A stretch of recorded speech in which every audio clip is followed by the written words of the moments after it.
Assalamualaikum warahmatullahi wabarakatuh. Kembali berjumpa dengan Pak Jajang dalam pelajaran pendidikan agama Islam. Berharap semua senantiasa dalam lindungan Allah Subhanahu wa taala, dirahmati Allah, diberkahi Allah, dan dijauhkan dari mara bahaya. Baik anak-anakku sekalian, kali ini kita mempelajari tentang tanggung jawab terhadap Islam, namun dalam memahami komunisme.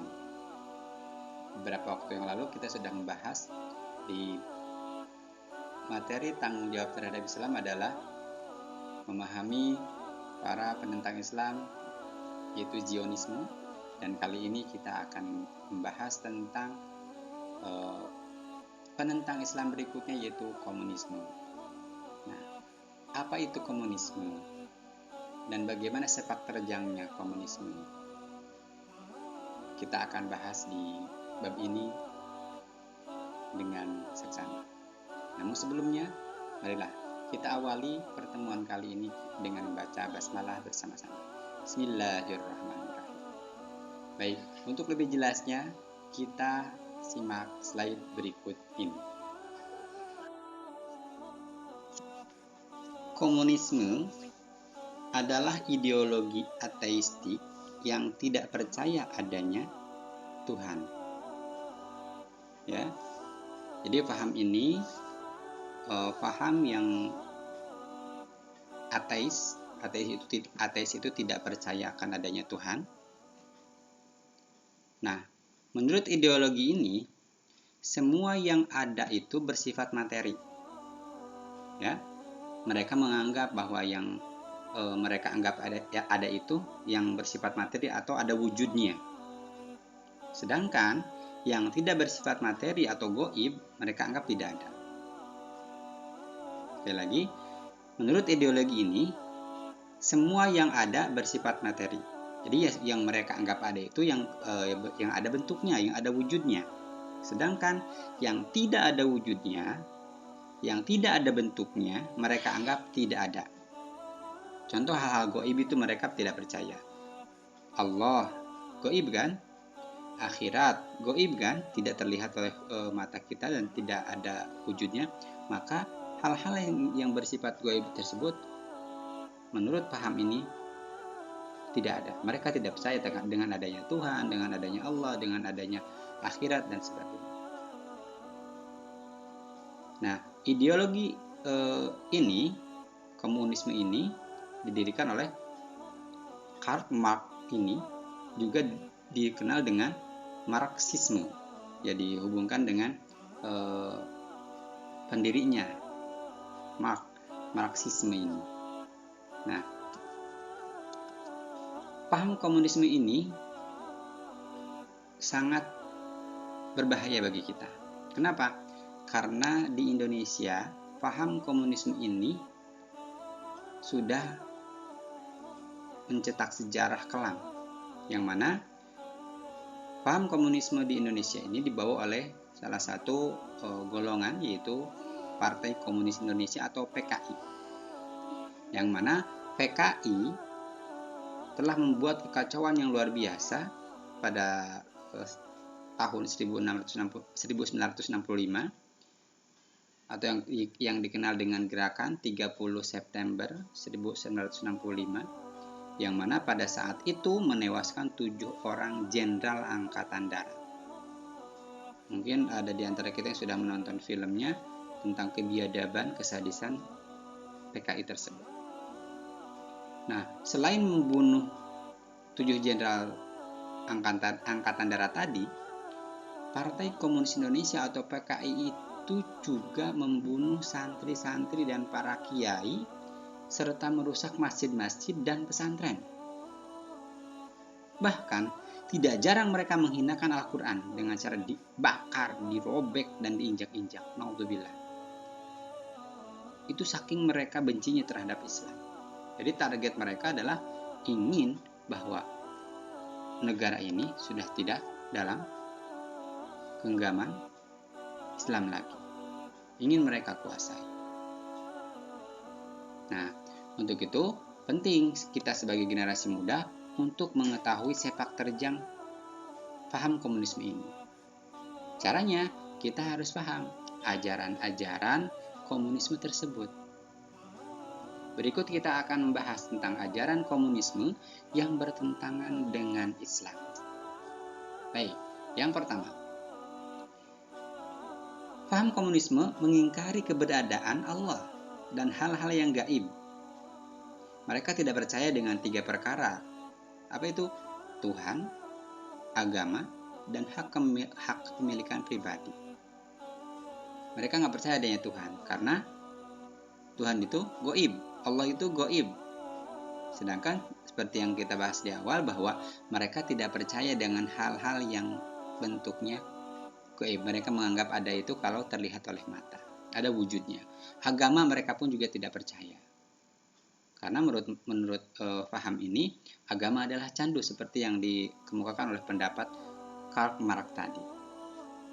Dan juga paham komunisme ini tidak percaya dengan hak kepemilikan pribadi.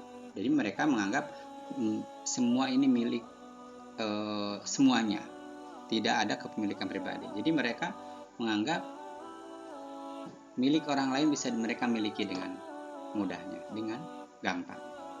Berikutnya, ajaran komunisme yang bertentangan dengan Islam adalah mereka meyakini alam semesta ada secara kebetulan. Ya, sekali lagi, alam semesta ini mereka anggap ada secara kebetulan, tidak ada Tuhan yang menciptakannya. Apalagi kalau mereka memahami bahwa Allah adalah pencipta yang sesungguhnya. Mereka tidak percaya. Dan mereka pun tidak percaya adanya kehidupan setelah kematian. Bagi mereka, kehidupan hanya terjadi di dunia saja. Kenapa? Kembali ke tadi, karena mereka tidak, yang mereka anggap ada itu hanya yang bersifat materi, yang ada wujudnya. Sedangkan Allah atau Tuhan, terus akhirat itu hal yang gaib. Bahkan di antara mereka ada yang menganggap bahwa itu hanyalah omong kosong belaka, dongeng-dongeng sebelum tidur. Berikutnya lagi, nih ajaran komunisme yang bertentangan dengan Islam. Mereka berusaha untuk menghancurkan masjid-masjid dan merubahnya menjadi tempat-tempat hiburan. Melarang pelaksanaan ibadah serta simbol-simbol agama. Masjid-masjid dibakar, bahkan masjid-masjid mereka hancurkan, dan tempatnya diubah menjadi tempat hiburan yang mereka sukai, yang mereka inginkan. Juga mereka melarang pelaksanaan ibadah. Kalau ada orang pengajian dilarang, orang sholat berjamaah di halang-halangi. Serta simbol-simbol agama pun mereka tidak suka. Seperti apa?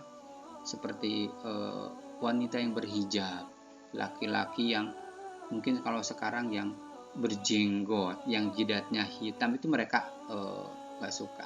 Yang celananya cingkrang, itu sering mereka anggap sesat dan sebagainya. Walau mungkin di antara kita tidak ada yang cingkrang, celananya, jidatnya kurang hitam, tapi mereka menganggap bahwa hal-hal simbol-simbol keagamaan tersebut adalah yang harus mereka hilangkan. Berikutnya lagi, model kepemimpinan komunisme adalah kekerasan dan pemaksaan, sehingga tidak ada ruang untuk demokrasi.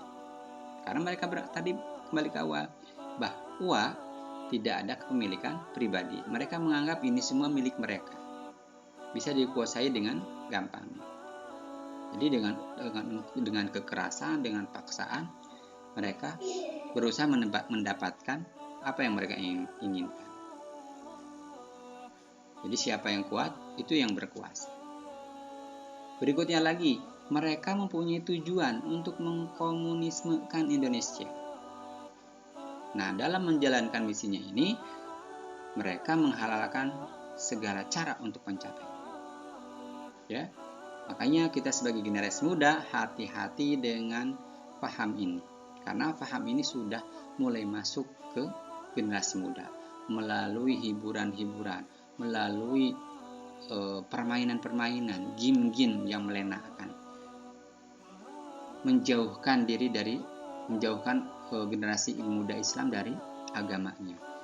menjauhkan generasi muda Islam dari masjid, agar generasi muda Islam tidak bangga dengan agamanya. Naudzubillahi min dzalik.